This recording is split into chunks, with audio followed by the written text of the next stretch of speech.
সর্বশেষ আপডেট আন্তর্জাতিক অঙ্গনে এবং যুদ্ধের খবরে আপনাদেরকে স্বাগতম। আসসালামু আলাইকুম। জানিয়ে দিচ্ছি সংবাদ শিরোনাম। আল্লাহর ইচ্ছায় অসম্ভবও সম্ভব হয়। আমেরিকা ও ইসরায়েলের উপর গাজা বিজয় হয়েছে বলছেন সর্বোচ্চ নেতা আয়াতুল্লাহ আলী খামেনি। এদিকে নেতানিয়াহুর কাণ্ডে আবারও যুদ্ধ বাঁধার আশঙ্কা। জানিয়ে দিচ্ছি ইরানের পরমাণু কর্মসূচি সম্পূর্ণ স্বচ্ছ, একচেটিয়া আধিপত্য ভাঙ্গা হয়েছে। আরও থাকবে নিজের জালেই ফেসেছেন ট্রাম্প। সর্বশেষ জানিয়ে দিচ্ছি ফিলিস্তিনি বন্দীদের উপর ভয়ঙ্কর নির্যাতন পূর্ণমাত্রা যুদ্ধ অপরাধ বলছে হামাস নিষিদ্ধ সংগঠন। এতক্ষণ শুনছিলেন সংবাদ শিরোনাম, এবার বিস্তারিত। তবে তার আগে কে কোথা থেকে আমাদের ভিডিওটি দেখছেন ও শুনছেন জানিয়ে দিন কমেন্ট সেকশনে। একই সঙ্গে কমেন্ট করে জানিয়ে দিন আপনার মূল্যবান মতামতটি। আর ভিডিওটি ভালো লাগলে একটি লাইক করবেন। পরবর্তী আপডেট পেতে চ্যানেলটিকে সাবস্ক্রাইব করার অনুরোধ রইল।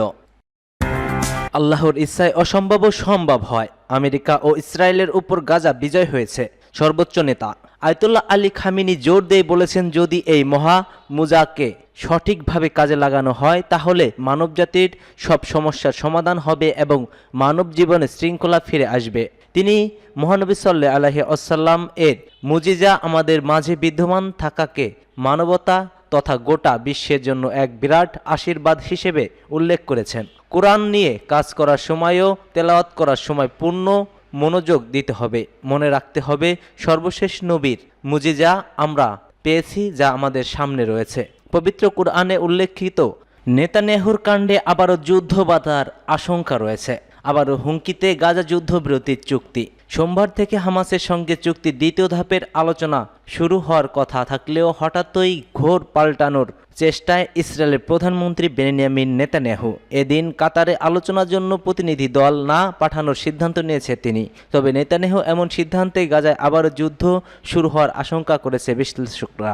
হিব্রু সংবাদ মাধ্যম ওয়াল্লা নিউজের বরাত দিয়ে টাইমস অফ ইসরায়েল এই খবর জানিয়েছে।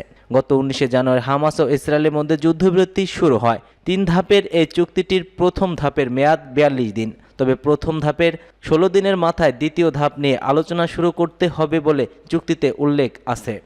সে হিসেবে সোমবার হবে, অর্থাৎ আজ হবে 16তম দিন। নেতানিয়াহু যদি শেষ পর্যন্ত প্রতিনিধিদের কাতার না পাঠান তাহলে এটি চুক্তির গুরুতর লঙ্ঘন হবে। এক জ্যেষ্ঠ ইসরায়েলি কর্মকর্তা বলেন, চুক্তির দ্বিতীয় ধাপ কার্যকরের ক্ষেত্রে বিষয়টি খুবই চিন্তার। তবে আশা করি এটি 42 দিনের প্রথম ধাপটিকে ক্ষতিগ্রস্ত করবে না।